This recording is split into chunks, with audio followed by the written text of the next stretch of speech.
ഒരു അസോസിയേഷൻ എന്താ പറയുക അർത്ഥവത്തായിട്ടല്ല എന്നുള്ള ഒരു തോന്നൽ ആദ്യം ഉണ്ടായ ആൾ ഞാനായിരിക്കും. ചിലപ്പോൾ അഹങ്കാരം പറയല്ല. 95-ലെടുത്ത മെമ്പർഷിപ്പ് അതേ വർഷം രാജിവെച്ച ആളാണ് ഞാൻ. അപ്പോൾ എന്തുകൊണ്ടാണ് നമ്മളൊരു അസോസിയേഷനിൽ മെമ്പർഷിപ്പ് എടുത്തിട്ട് അപ്പോൾ തന്നെ രാജിവെക്കുന്നത്? ആ അസോസിയേഷൻ്റെ പ്രവർത്തനങ്ങൾ സാറ്റിസ്ഫൈഡ് അല്ലാത്തതുകൊണ്ടാണ്. അപ്പോൾ യഥാർത്ഥ പ്രശ്നങ്ങളിലേക്ക് കൂടെ നിൽക്കുന്ന തൊഴിലാളികൾ തന്നെയാണ്. അപ്പോൾ തൊഴിലാളികളാണെന്ന് കണ്ടുകൊണ്ട് കൂടെ നിൽക്കുന്ന അംഗങ്ങളുടെ അവകാശത്തിന് വേണ്ടി നിൽക്കാൻ പറ്റാത്ത ഒരു അസോസിയേഷൻ എത്ര കാലം എങ്ങനെയെല്ലാം വലിച്ചു കൊണ്ടുപോയാലും അത് നിലനിൽക്കില്ല എന്നുള്ളത് തന്നെയാണ് ഇപ്പം നമ്മൾ മനസ്സിലാക്കുന്നത്. അപ്പം ഞാൻ ഇവിടെ പുരോഗമന സാഹിത്യ സംഘത്തിൻ്റെ സമ്മേളനത്തിനായതുകൊണ്ട് അതിൻ്റെ പൂർണ്ണ അസോസിയേഷനാണ് ഇപ്പോഴത്തെ എക്സിക്യൂട്ടീവ് കമ്മിറ്റിയാണ് വിരിച്ചുവിട്ടെ.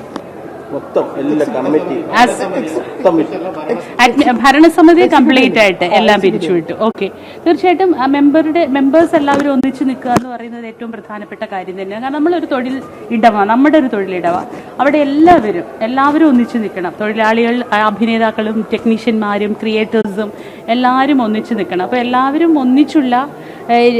എല്ലാവർക്കും ഒന്നിച്ച് നിൽക്കാൻ പറ്റുന്ന, ചേർന്ന് നിൽക്കാൻ പറ്റുന്ന രീതിയിലുള്ള ഒരു പുതിയ സമീപനം ഉണ്ടാവണം. സംഘടന വേണം, സംഘശക്തിയും ഉണ്ടാവണം. ഓരോരുത്തർക്കും ഉണ്ട്, തൊഴിലവകാശങ്ങളുണ്ട്, അവകാശങ്ങളുണ്ട്, അങ്ങനെ എല്ലാ രീതിയിലുള്ള അവകാശങ്ങളുണ്ട്. അതിന് സംഘടന തന്നെ വേണം.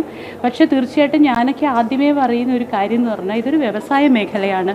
അതിനനുസരിച്ചിട്ടുള്ള ചില ട്രേഡ് യൂണിയൻ സ്വഭാവങ്ങൾ, ഒരു പരിപൂർണ്ണ ട്രേഡ് യൂണിയൻസ് അല്ല ഞാൻ പറയുന്നെങ്കിൽ പോലും അത്തരത്തിൽ കെട്ടുറപ്പുള്ളൊരു സംവിധാനം വേണം. ഒരു വെൽഫെയർ അസോസിയേഷൻ ഒന്നും പോരാ.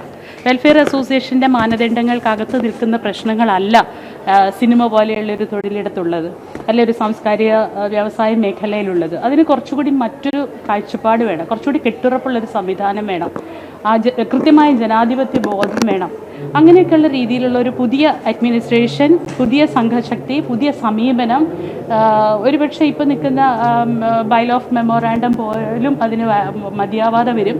അത്തരത്തിലുള്ളൊരു സമീപനത്തിലേക്ക് വന്നു കഴിഞ്ഞാൽ ഏറ്റവും നന്നായി നമുക്ക് മുന്നോട്ട് പോകാൻ പറ്റും എന്നാണ് എനിക്ക് തോന്നുന്നത്.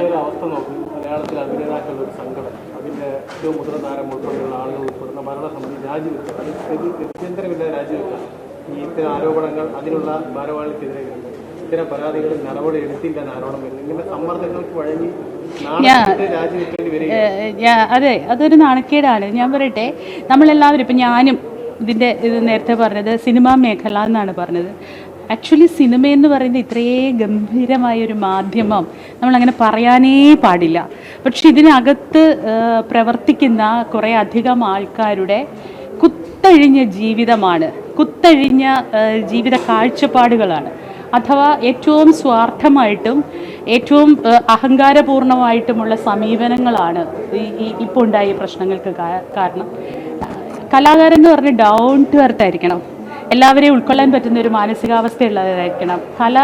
ഞാൻ ഇതിനു മുമ്പ് ഒരു പ്രാവശ്യം വരും, കല ഒരു സംസ്കരണമാണ്, കല ജീവിതത്തിനാണ്. അപ്പോൾ കല ജീവിതത്തിനാണെന്നറിഞ്ഞ് ജീവിതത്തിൻ്റെ ഇടയിൽ മനുഷ്യരെ ചേർത്ത് പിടിക്കാൻ പറ്റണം. Man is A social animal എന്നാണ്. എൻ്റെ അകത്ത് ആ സോഷ്യൽ അങ്ങ് വെട്ടിക്കളഞ്ഞാൽ മാൻ ഈസ് ആൻ ആനിമൽ എന്നാണ്. അപ്പം അതിലേക്ക് പോകുന്നു പലപ്പോഴും, അത് മാറണം. ഇപ്പൊ ഈ കമ്മിറ്റി പിരിച്ചുവിട്ടത് ഇവരോട് ഒളിച്ചോട്ടം നടത്തുകയാണോ ഈ കമ്മീഷന് മുമ്പാകെ? എന്താണ് നിങ്ങളെ പോലെ ഉത്തരവാദിത്തപ്പെട്ടവർ ഇങ്ങനെയൊക്കെ ചോദിക്കാതെ? നമ്മളൊക്കെ ചില ടിപ്പിക്കൽ വേർഡ്സ് ഇങ്ങനെ പഠിച്ചു വെച്ചിട്ടുണ്ട്. ഒളിച്ചോട്ടം ഒന്നും ഉണ്ടാവില്ല. കാരണം ഒളിച്ചോടിയിട്ട് എങ്ങോട്ട് ഓടാനാ? നിവൃത്തിയില്ലായ്മ വരുന്നു എന്നുള്ളത് ശരിയാണ്. പക്ഷേ ആ നിവൃത്തിയില്ലായ്മയിൽ നിന്ന് നമ്മൾ പഠിക്കണം. അവരുടെയും കൂടിയാണ് സിനിമ. ഇത്രയും ഇൻഫ്ലുവൻസേഴ്സ് ആയിട്ട് ഇത്രയും സംഭാവന തന്നിട്ടുള്ള വലിയ വലിയ ഗിഫ്റ്റഡ് ആയിട്ടുള്ള ടാലന്റഡ് ആയിട്ടുള്ള കലാകാരന്മാർ, അവരൊളിച്ചോടിയ നമ്മളുണ്ടോ? ഇപ്പൊ ആലോചിച്ച് നോക്കും, മലയാള സിനിമയിൽ ഇപ്പോൾ നിൽക്കുന്ന മഹാരഥന്മാരായിട്ടുള്ള ആൾക്കാർ, ടെക്നീഷ്യൻസോ കലാകാരന്മാരോ നടന്മാരോ ആരും ആവട്ടെ, അവരില്ലാന്നൊക്കെ ഉണ്ട് മലയാളം പാതിയില്ലാന്നായി. അതുകൊണ്ട് അതൊന്നുമല്ല, ഒളിച്ചോടലുകളൊന്നുമില്ല, തിരുത്തണം. നമ്മളുടെ മനോഭാവമാണ് തെറ്റ്, നമ്മളുടെ നിലപാടാണ് തെറ്റ്, നമ്മുടെ പെരുമാറ്റമാണ് തെറ്റ് എന്നുണ്ടെങ്കിൽ തിരുത്താനുള്ളൊരു വലിപ്പം അവനവനിൽ ഉണ്ടാവണം. അത്രയേ ഉള്ളൂ. WCC ഏതെങ്കിലും അംഗത്തിന് ഈ അമ്മയുടെ പ്രസിഡന്റായിട്ട് കൊണ്ടുവരുന്ന തീർച്ചയായിട്ടും അവരൊരു വലിയ ഇനിഷ്യേറ്റീവ് അല്ലേ കാണിച്ചത്. അപ്പം ഇനിയെങ്കിലും വിഭാഗീയതകൾക്കപ്പുറം ഒന്നിച്ചു നിന്നിട്ട് കൂട്ടായിട്ടുള്ളൊരു രീതി ഉണ്ടാവട്ടെ. എന്തായാലും ഇത് പിരിച്ചുവിട്ടു. നിങ്ങൾ രാജിവെച്ച ആ അംഗത്വം വീണ്ടും പുനഃസ്ഥാപിക്കണം എന്നൊരു ആഗ്രഹം എങ്ങനെയാണ് വരുന്നത്? നമ്മൾ ഒക്കെ കാണുന്ന എന്തുകൊണ്ട് ഏത് അഭിപ്രായ വ്യത്യാസങ്ങളിലാണ് നമ്മൾ മാറി നിന്നത്? ആ അഭിപ്രായ വ്യത്യാസങ്ങൾ റെക്ടിഫൈ ചെയ്തുകൊണ്ട് സിനിമയുടെ എല്ലാം നന്മയുടെ ഇടങ്ങളിലേക്ക് വരാനാണെങ്കിൽ ഞാൻ ഏറ്റവും അധികം സ്നേഹിക്കുന്ന ഒരു കലാരംഗവും ഞാൻ 30 വർഷം പണിയെടുത്തൊരു പല പരിമിതികൾക്കകത്ത് നാമമാത്രമായിട്ടാണെങ്കിലും ഞാൻ അറിയപ്പെടുന്ന ഒരു സിനിമാ നടിയും തന്നെയാണ് അല്ലേ.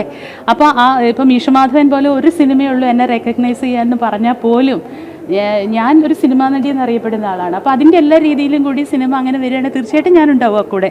ഇപ്പം ഇത്രയും ദിവസം ഇത്രയും ഈ മീഡിയയോടൊന്നും സംസാരിക്കുന്നത് നമ്മളൊരു ഫെയിമിന് വേണ്ടിയിട്ടൊന്നുമല്ല, വളരെ എന്താ പറയുക, ഒരു കമ്മിറ്റ്മെൻറ്റാണ്, ഒരു നിശ്ചയദാർഢ്യമാണ്, അല്ലെങ്കിൽ ഒരു ഇഷ്ടമാണ്.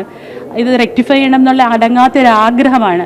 അപ്പോൾ അങ്ങനെയൊക്കെ നമ്മൾ ഇത്രയും മെനക്കെട്ട് ഇന്നിപ്പോൾ നമ്മുടെ സംഘത്തിൻ്റെ സമ്മേളനം നടക്കുക എല്ലാവരും ഉണ്ട്. അപ്പോൾ അവരുടെ കൂടെ സ്പെൻഡ് ചെയ്യേണ്ട ടൈം പോലും നമ്മൾ മീഡിയയുടെ കൂടെ കഴിയുന്നതെന്ന് പറയുന്നത് നന്നായി വരാനാണ്. അങ്ങനെ നന്നായി വരുന്നിടത്ത് നമ്മളുണ്ടാവും. ഇതൊരു സമരമായി ഏറ്റെടുക്കുന്നുണ്ട്, തീർച്ചയായിട്ടും നല്ല സ്ഥലത്ത് നമ്മളുണ്ടാവും.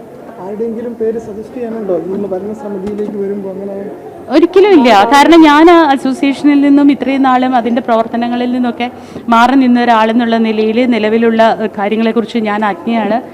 അതേപോലെ WCCയുടെ മെമ്പറല്ല ഞാൻ. അപ്പോൾ കൂടുതൽ പ്രഗത്ഭരായിട്ടുള്ള എല്ലാവരും പ്രഗത്ഭർ തന്നെയാണ്. ഇപ്പം നിലവിലിരിക്കുന്നവരെ ഞാൻ തള്ളി പറയുന്നില്ല. പക്ഷേ നമ്മുടെ ചില കുത്തഴിഞ്ഞ നിലപാടുകളിൽ നിന്ന് മാറി നിന്നുകൊണ്ട് പ്രഗത്ഭരായിട്ടുള്ളവരാരാണെങ്കിലും നല്ല നിലയിലാണെങ്കിൽ തീർച്ചയായിട്ടും നമ്മളതിനെ സപ്പോർട്ട് ചെയ്യും. എനിക്കല്ലാതൊരു പേര് എടുത്ത് പറയാനൊന്നും അറിയില്ല.